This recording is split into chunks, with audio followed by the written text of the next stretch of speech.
नमस्कार दोस्तों, रंगमंच कहानियों का में आपका स्वागत है। आइए सुनते हैं मुंशी प्रेमचंद्र की प्रसिद्ध उपन्यास निर्मला का अंतिम भाग 15। दिन गुजरने लगे। 1 महीना पूरा निकल गया, लेकिन मुंशी जी न लौटे, न कोई खत भी भेजा। निर्मला को अब नित्य यही चिंता बनी रहती कि वह लौट कर न आए तो क्या होगा। उसे चिंता न होती थी कि उन पर क्या बीत रही होगी, कहाँ कहाँ मारे फिरते होंगे, स्वास्थ्य कैसा होगा। उसे केवल अपनी और उससे भी बढ़कर बच्ची की चिंता थी। गृहस्थी का निर्वाह कैसे होगा, ईश्वर कैसे बेड़ा पार लगाएंगे, बच्ची का क्या हाल होगा। उसने कतर ब्योंत करके जो रुपए जमा कर रखे थे, उसमें कुछ न कुछ रोज कमी होती थी, मानो कोई उसकी देह से रक्त निकाल रहा हो। झुंझला कर मुंशी जी को कोसती। लड़की किसी चीज के लिए रोती तो अभागनी कलमुही कहकर झल्लाती। यही नहीं, रुक्मणी का घर में रहना उसे कष्टकर जान पड़ता था, मानो वह उसकी गर्दन पर सवार है। जब हृदय जलता है तो वाणी भी अग्निमय हो जाती है। निर्मला बड़ी मधुरभाषणी स्त्री थी, पर अब उसकी गणना कर्कशाओं में की जा सकती थी। दिन भर उसके मुख से जली कटी बातें ही निकला करती थी। भूंगी बहुत दिनों से इस घर में नौकर थी, स्वभाव की स्नेहशील सहनशील थी, पर यह 8 पहर की बकबक उससे भी न सही गई। एक दिन उसने भी घर की राह ली, यहाँ तक कि जिस बच्ची को वह प्राणों से भी अधिक प्यार करती थी, उसकी सूरत से घृणा हो गई।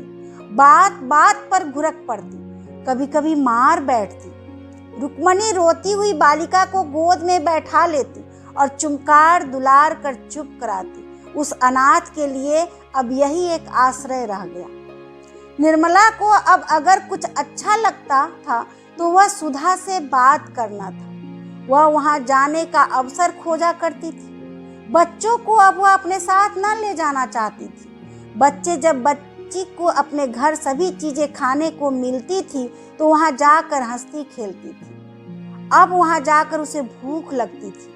निर्मला उसे घूर घूर कर देखती, मुट्ठियां बांध कर धमकाती, पर लड़की भूख की रट लगाना न छोड़ती थी। इसलिए निर्मला उसे साथ न ले जाती थी। सुधा के पास बैठकर उसे मालूम होता था कि मैं आदमी हूँ।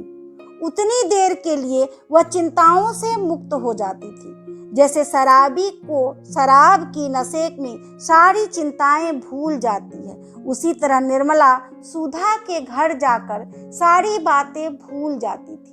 जिसने उसे उसके घर पर देखा हो, वह उसे वहां देखकर चकित रह जाता।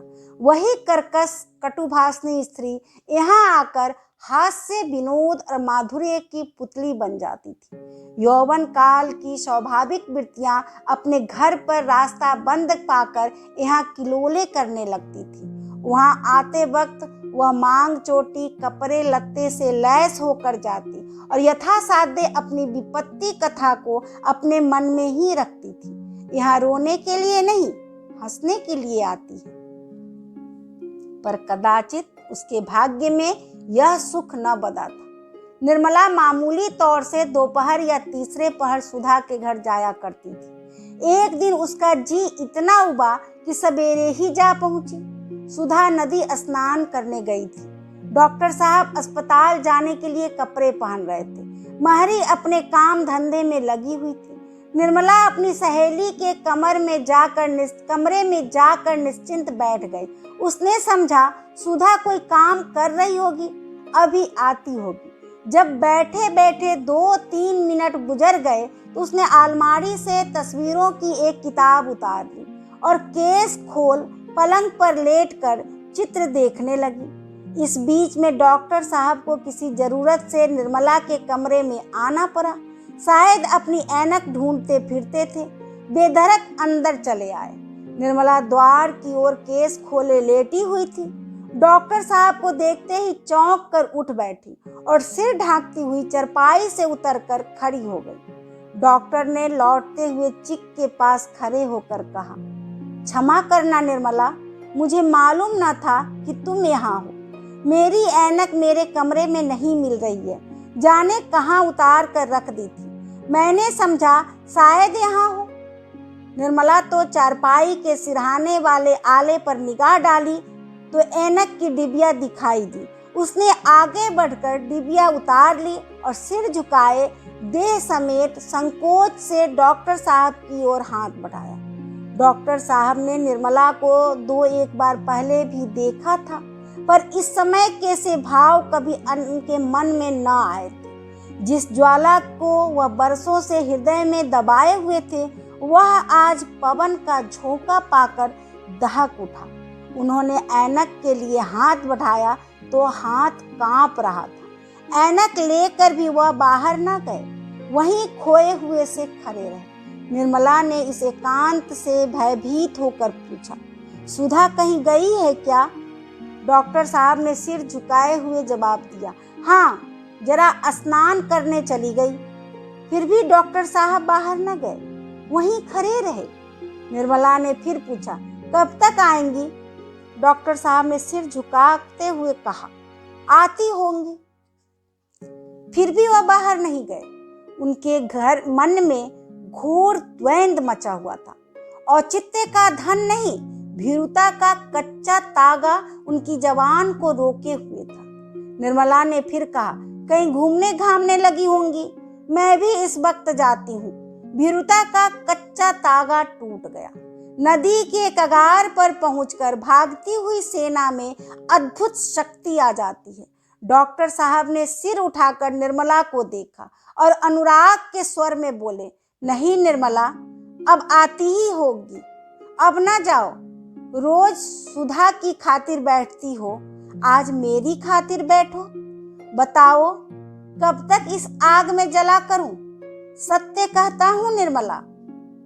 निर्मला ने कुछ और नहीं सुना। ऐसा उसे जान पड़ा मानो सारी पृथ्वी चक्कर खा रही है, मानो उसके प्राणों पर ब्रजों का आघात हो रहा है। उसने जल्दी से अलगनी पर लटकती हुई चादर उतार ली और बिना मुंह से एक शब्द निकाले कमरे से निकल गई। डॉक्टर साहब खिसियाए हुए से रोना मुंह बनाए खड़े रहे। उसको रोकने या कुछ कहने की उनकी हिम्मत न पड़ी। निर्मला ज्यों ही द्वार पर पहुंची, उसने सुधा को तांगे से उतरते देखा। सुधा उसे देखते ही जल्दी से उतरकर उसकी ओर लपकी और कुछ पूछना चाहती थी, मगर निर्मला ने उसे अवसर न दिया। तीर की तरह झपट कर चली गई। सुधा एक क्षण तक विस्मय की दशा में खड़ी रही। बात क्या है उसकी समझ में कुछ न आ सका। व्यग्र हो उठी, जल्दी अंदर गई। महरी से पूछा कि क्या बात हुई। उसे मालूम हुआ कि हमारी कहीं महरी और नौकर ने उसे कोई अपमान सूचक बात कह दी है। वह अपराधी का पता लगाएगी और खड़ी खड़े निकाल देंगी। लपकी हुई वह अपने कमरे में आ गई। अंदर कदम रखते ही डॉक्टर को मुंह लटकाए चारपाई पर बैठे देखा। पूछा, निर्मला यहाँ आई थी? डॉक्टर साहब ने सिर खुजलाते हुए कहा, हाँ आई तो थी। सुधा, सच किसी महरी आहरी ने उसे कुछ कहा तो नहीं? मुझसे बोली तक नहीं, झपट कर निकल गई। डॉक्टर साहब की मुख कांति मलिन हो गई। कहा, यहाँ तो उन्हें किसी ने भी कुछ नहीं कहा। सुधा, किसी ने कुछ नहीं कहा? देखो मैं पूछती हूँ, ईश्वर जानता है, पता पा जाऊंगी तो खरे खरे निकाल दूंगी। डॉक्टर साहब सिटपटाते हुए बोले, मैंने तो किसी को कुछ कहते नहीं सुना, तुम्हें उन्होंने देखा ना होगा। सुधा, वाह, देखा ही ना होगा? उसके सामने तो मैं तांगे से उतरी हूँ। उन्होंने मेरी ओर ताका भी, पर बोली कुछ नहीं। इस कमरे में आई थी। डॉक्टर साहब के प्राण सूखे जा रहे थे। हिचकिचाते हुए बोले, आई क्यों नहीं थी? सुधा, तुम्हें यहाँ बैठे देख कर चली गई होगी। बस किसी महरी ने कुछ कह दिया होगा। नीच जात है ना, किसी को बात करने की तमीज तो है नहीं। अरे ओ सुंदरिया, जरा यहाँ तो आ। डॉक्टर, उसे क्यों बुलाती हो? वह यहाँ से सीधे दरवाजे की तरफ गई, महरिया से बात तक नहीं हुई। सुधा, तो फिर तुम्ही ने कुछ कह दिया होगा। डॉक्टर साहब का कलेजा धक धक करने लगा। मैं भला क्या कह देता? क्या ऐसा गवार हूं? सुधा, तुमने उन्हें आते देखा तब भी बैठे रह गए? डॉक्टर, मैं यहाँ था ही नहीं, बाहर बैठक में अपनी ऐनक ढूंढता रहा। जब वहां ना मिली तो मैंने सोचा शायद अंदर हो। यहाँ आया तो उन्हें बैठे देखा। मैं बाहर जाना चाहता था कि उन्होंने खुद पूछा, किसी चीज की जरूरत है? मैंने कहा, जरा देखना यहाँ मेरी ऐनक तो नहीं है। ऐनक किसी सराहने वाले ताक पर थी, उन्होंने उठाकर दे दी। बस इतनी ही बात हुई। सुधा, बस? तुम्हें ऐनक देते ही वह झल्लाई हुई बाहर चली गई? क्यों? डॉक्टर, झल्लाई हुई तो नहीं चली गई, जाने लगी तो मैंने कहा बैठिए, वह आती ही होंगी। ना बैठी तो मैं क्या करता? सुधा ने कुछ सोच कर कहा, बात कुछ समझ में नहीं आती, मैं जरा उसके पास जाती हूँ, देखूं बात क्या है। डॉक्टर, तो चली जाना, ऐसी जल्दी क्या है? सारा दिन तो पड़ा हुआ है।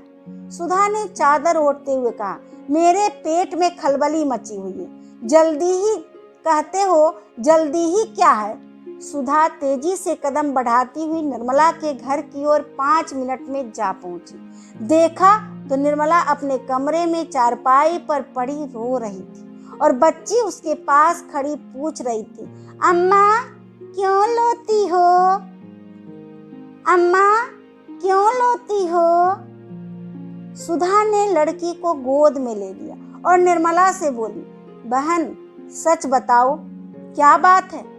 मेरे यहाँ किसी ने तुम्हें कुछ कहा? मैं सबसे पूछ चुकी हूँ, कोई कुछ नहीं बतलाता। निर्मला आंसू पोंछती हुई बोली, किसी ने कुछ नहीं कहा बहन, भला वहां मुझे कौन कुछ कहता?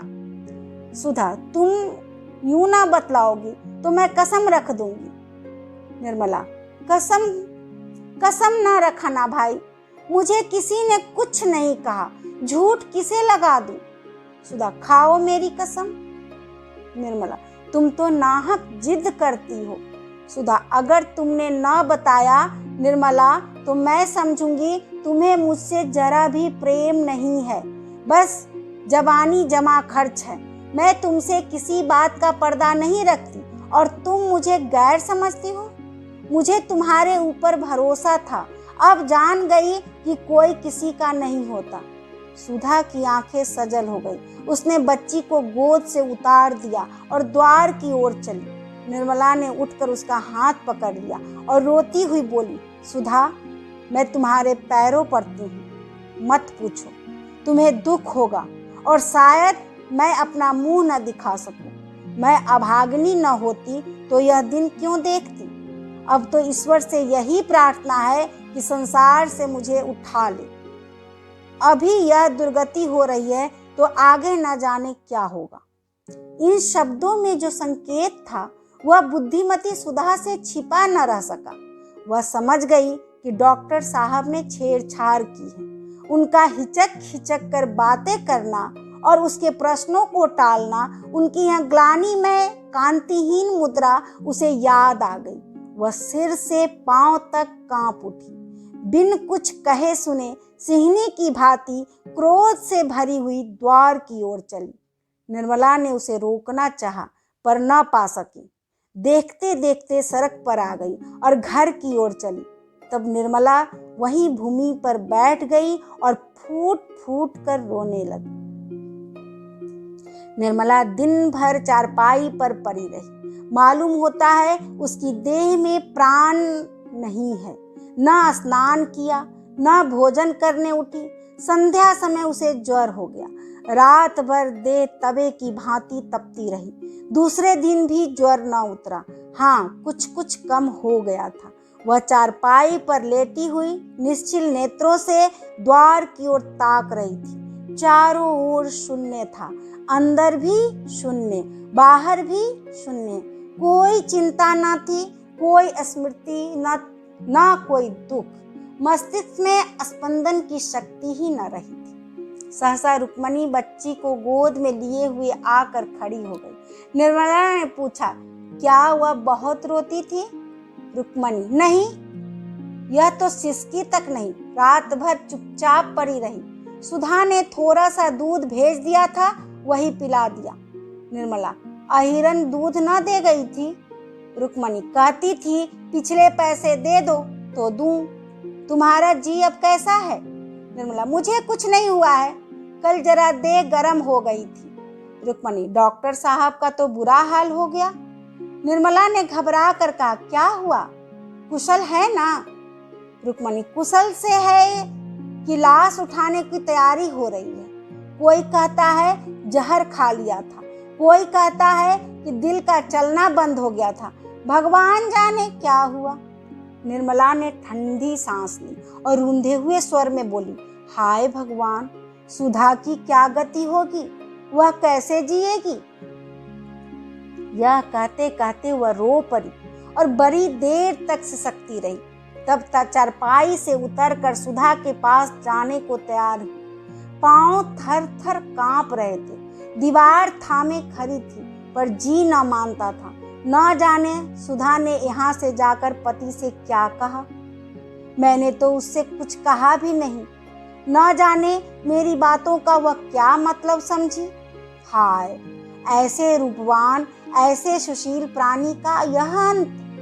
अगर निर्मला को मालूम होता कि उसके क्रोध का यह भीषण परिणाम होगा तो जहर का घूंट पीकर भी उस बात को हंसी में उड़ा देती। यह सोचकर कि मेरी निष्ठुरता के कारण डॉक्टर साहब का यह हाल हुआ, निर्मला के हृदय के टुकड़े होने लगे। ऐसी वेदना होने लगी मानो हृदय में सूल उठ रहा हो।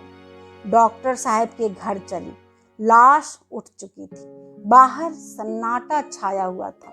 घर में स्त्रियां जमा थी। सुधा जमीन पर बैठी रो रही थी। निर्मला को देखते ही वह जोर से चिल्लाकर रो पड़ी और आकर उसकी छाती से लिपट गई। दोनों देर तक रोती रही। जब औरतों की भीड़ कम हुई और एकांत हो गया तो निर्मला ने पूछा, यह क्या हो गया बहन, तुमने कह क्या दिया? सुधा अपने मन को इसी प्रश्न का उत्तर आज कितनी बार दे चुकी थी। उसका मन जिस उत्तर से शांत हो गया था वही उसने निर्मला को दिया। बोली, चुप भी तो ना रह सकती थी बहन, क्रोध की बात पर क्रोध आता ही है। निर्मला, मैं तो तुमसे कोई ऐसी बात ना कही थी। निर्मला, तुम कैसे कहती, कह ही नहीं सकती थी, लेकिन उन्होंने जो बात हुई थी वह कह दी थी। उस पर मैंने जो मुंह में आया कहा। जब एक बात दिल में आ गई तो उसे हुआ ही समझना चाहिए। अवसर और घात मिले तो अवश्य ही पूरी हो। यह कहकर कोई नहीं निकल सकता कि मैंने तो हंसी की थी। एकांत में ऐसा शब्द जबान पर लाना ही कह देता है कि नीयत बुरी थी। मैंने तुमसे कभी कहा नहीं बहन, लेकिन मैंने उन्हें कई बार तुम्हारी ओर झांकते देखा। उस वक्त मैंने भी यह समझा कि शायद दुनिया ज्यादा देखी होती तो तुम्हें अपने घर ना आने देती, कम से कम तुम पर उनकी निगाह कभी न पड़ने देती। लेकिन यह क्या जानती थी कि पुरुषों के मुंह में कुछ और, मन में कुछ और होता है। ईश्वर को जो मंजूर था वह हुआ। ऐसे सौभाग्य से मैं वैधव्य को बुरा नहीं समझती। दरिद्र प्राणी उस धनी से कहीं ज्यादा सुखी है जिसे उसका धन सांप बनकर काटने दौड़े। उपवास कर लेना आसान है, विषैला भोजन करना उससे कहीं अधिक मुश्किल। इसी वक्त डॉक्टर सिन्हा के छोटे भाई और कृष्णा घर में प्रवेश किया। घर में कोहराम मच गया। 1 महीना और गुजर गया। सुधा अपने देवर के साथ तीसरे ही दिन चली गई। अब निर्मला अकेली थी। पहले हंस खेल कर ही बहला लिया करती थी, अब रोना ही एक काम रह गया। उसका स्वास्थ्य दिन दिन बिगड़ता गया। पुराने मकान का किराया अधिक था, दूसरा मकान थोड़े किराए का लिया। यह तंग गली में था। अंदर का कमरा था और छोटा सा आंगन। न प्रकाश जाता न वायु, दुर्गंध उड़ा करती थी। भोजन का यह हाल कि पैसे रहते हुए भी कभी कभी उपवास करना पड़ता था। बाजार से लाए कौन, फिर अपना कोई मर्द नहीं, कोई लड़का नहीं, तो रोज भोजन बनाने का कष्ट कौन उठाए? औरतों के लिए रोज भोजन करने की आवश्यकता ही क्या? अगर एक वक्त खा लिया तो 2 दिन के लिए छुट्टी हो गई। बच्ची के लिए ताजा हलवा या रोटियां बन जाती थी। ऐसी दशा में स्वास्थ्य क्यों न बिगड़ता? चिंता, शोक, दुरावस्था एक हो तो कोई कहे, यहाँ तो त्रैताप का धावा था। उस पर निर्मला ने दवा न खाने की कसम खा ली थी। करती ही क्या? उन थोड़े से रुपयों में दवा की गुंजाइश कहाँ थी? जहाँ भोजन का ठिकाना ना था, वहाँ दवा का जिक्र ही क्या? दिन दिन सूखती जा रही थी। एक दिन रुक्मणी ने कहा, बहू, इस तरह कब तक घुला करोगी? जी ही से जहान है, चलो किसी वैद्य को दिखा लाऊं। निर्मला ने विरक्त भाव से कहा, जिसे रोने ही के लिए जीना हो उसका मर जाना ही अच्छा। रुक्मणी, बुलाने से तो मौत नहीं आती। निर्मला, मौत तो बिना बुलाए आती है, बुलाने पर क्यों ना आएगी? उसके आने में बहुत दिन ना लगेंगे बहन। जय दिन चलती हूँ उतने साल समझ लीजिए। रुक्मणी, दिल छोटा मत करो बहू, अभी संसार का सुख ही क्या देखा? निर्मला, अगर संसार का यही सुख है जो इतने दिनों से देख रही हूँ तो उससे जी भर गया। सच कहती हूँ बहन, इस बच्ची का मुंह मुझे बांधे हुए है, नहीं तो अब तक कभी की चली गई होती। न जाने इस बारी के भाग्य में क्या लिखा है। दोनों महिलाएं रोने लगी। इधर जब से निर्मला ने चारपाई पकड़ ली है, रुक्मणी के हृदय दया का सोता सा खुल गया है। द्वेष का लेस भी नहीं रहा। कोई काम करती हो, निर्मला की आवाज सुनते ही दौड़ती है। घंटों उसके पास बैठी कथा पुराण सुनाया करती है। कोई ऐसी चीज पकाना चाहती है जिसे निर्मला रुचि से खाए।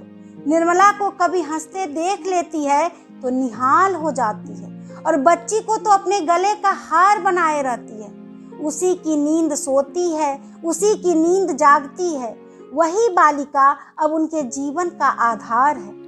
रुक्मणी ने जरा देर बाद कहा, बहू, तुम इतनी निराश क्यों होती हो? भगवान चाहेंगे तो तुम 2-4 दिन में अच्छी हो जाओगी। मेरे साथ आज वैद्य जी के पास चलो, बड़े सज्जन हैं। निर्मला, दीदी जी, अब मुझे किसी वैद्य की दवा फायदा न करेगी। आप में चिंता न करें। बच्ची को अपनी गोद में छोड़ जाती हूँ। अगर जीती जागती रहे तो किसी अच्छे कुल में विवाह कर दीजिएगा।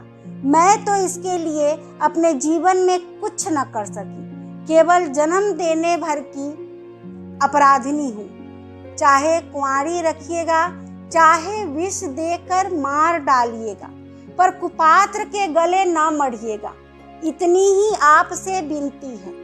मैंने आपकी कुछ सेवा न की, इसकी बड़ा दुख हो रहा है। मुझ अभागिन से किसी का सुख नहीं मिला। जिस पर मेरी भी छाया भी पड़ गई, उसका सर्वनाश हो गया। अगर स्वामी जी कभी घर आए तो उनसे कहिएगा कि करमजली के अपराध को क्षमा कर दे। रुक्मणी रोती हुई बोली, बहू, तुम्हारा कोई अपराध नहीं। ईश्वर से कहती हूँ, तुम्हारे ओर से मेरे मन में जरा भी मैल नहीं है। हाँ, मैंने सदैव तुम्हारे साथ कपट किया, इसका मुझे मरते दम तक दुख रहेगा। निर्मला ने कातर नेत्रों से देखते हुए कहा, दीदी जी, कहने की बात पर बिना रहा नहीं जाता।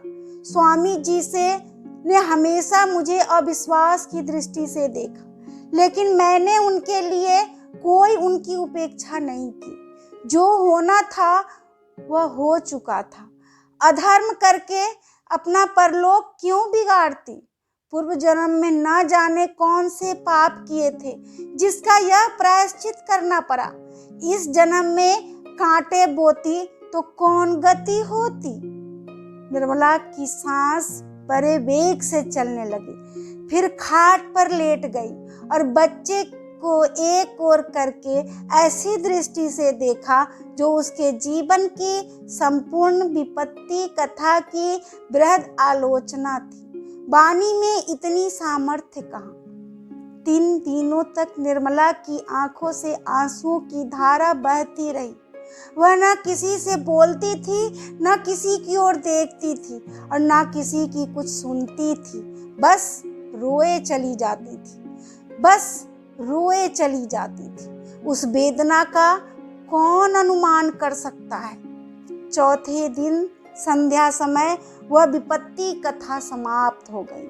उसी समय जब पशु पक्षी अपने बसेरे को लौट रहे थे, निर्मला का प्राण पक्षी भी दिन भर शिकारियों के निशानों, शिकारी चिड़ियों के पंजों और वायु के प्रचंड झोंकों से आहत और व्यथित अपने बसेरे की ओर उड़ गया।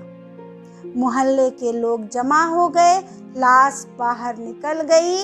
कौन दाह करेगा, यह प्रश्न उठा। लोग चिंता में थे। सहसा एक बूढ़ा पथिक एक बकुचा लटकाए आकर खड़ा हो गया। यह मुंशी तोताराम थे। अभी आप सुन रहे थे मुंशी प्रेमचंद्र की प्रसिद्ध उपन्यास निर्मला का अंतिम भाग। कैसी लगी आपको ये निर्मला? आप संपूर्ण एपिसोड में इसे सुने तथा अपने विचार मेरे कमेंट बॉक्स में लिखें और मेरे YouTube चैनल पर जाकर मेरे चैनल को लाइक करें, सब्सक्राइब करें तथा साहित्य प्रेमी दोस्तों के साथ शेयर करें। आपकी सपोर्ट के लिए आपको धन्यवाद।